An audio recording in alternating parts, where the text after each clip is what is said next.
व्रजे प्रसीदं नवनीतचौरं गोपाङ्गनाम्नां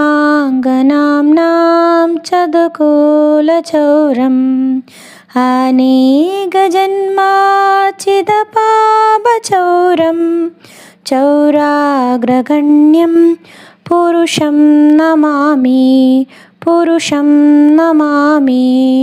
श्रीराधिकाय हृदयस्य चौरं नवाम्बुदश्यामलकान्तिचौरं पदाश्रितानां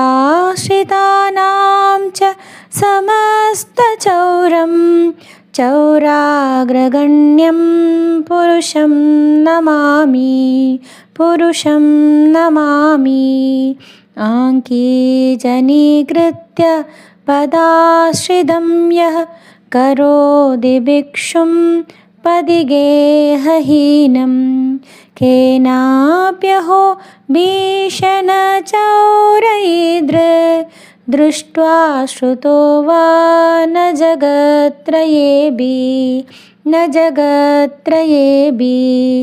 यदीयनामाभिहरत्यशेषं गिरिप्रसारान् अभिपाबराशीन् आश्चर्यरूपो ननु चौरैर्दृष्टा श्रुतो वा न मया कदापि धनं च मानं च तदेन्द्रियाणि प्राणं चरुत्वा मम सर्वमेव पलायसे कुत्र धृत्वाद्यचौर त्वं भक्तिदाम्नासि मया निरुद्ध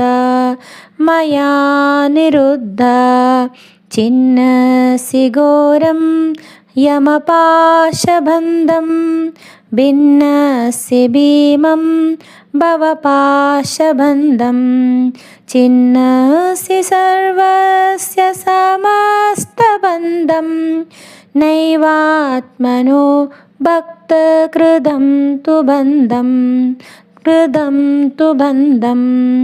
मन्मानसे तामसरार्गिगौरौ कारागृहे दुःखमये निबद्धा लभस्व हे चौर हरे चिराय शौचौरदोषोचिदमेव दण्डं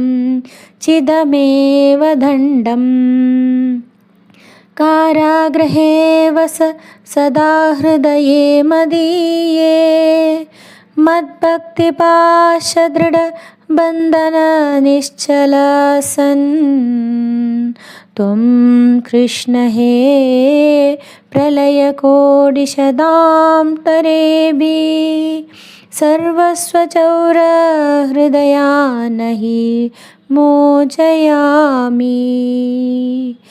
इति श्रीबिल्वमङ्गलठाकुरविरचितं चौराष्टकं सम्पूर्णम्।